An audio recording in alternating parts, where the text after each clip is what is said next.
So we're at Spencer City Hall, and what I'm going to do today is I'm going to turn in my dispensary permit application. And kind of basically the way it works is, okay, so this passed in June 2018. The voters voted on medical marijuana. August 2018, we started coming to the city and presenting to them the idea of, hey, we want to grow in your town. We went before the Planning Commission several times. We went before the City Council several times. So anytime you open a business in a town, it's got to comply with local ordinances, zoning, stuff like that.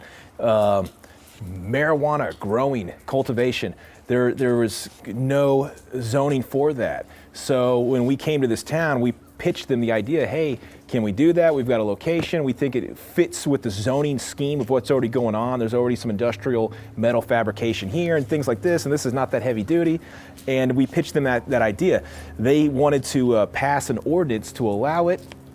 And long story short, there were some lawsuits throughout Oklahoma against different municipalities because a lot of municipalities tried to zone cannabis out of existence and over-regulate.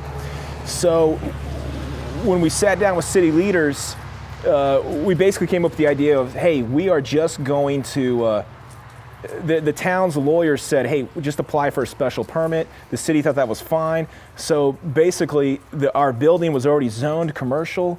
The activities that we were doing fit similar to it, but they were not explicitly, in the C3 zoning, did not explicitly state cultivation. So we applied for a permit, went through a process for that to have an exception to the zoning because it was similar enough. That was granted in December. So in December, we got our permit, our special use permit for cultivation. So now here we are a month later, and this is much simpler because for a dispensary, it's just retail. So I'm actually going to turn in our application to get a permit for a retail store because Cannabis Dispensary is a retail store like any other. And that's what I'm doing here today. Excited, and hopefully we can get this dispensary up and running very soon as the cultivation facility is being built out and as that project is coming along.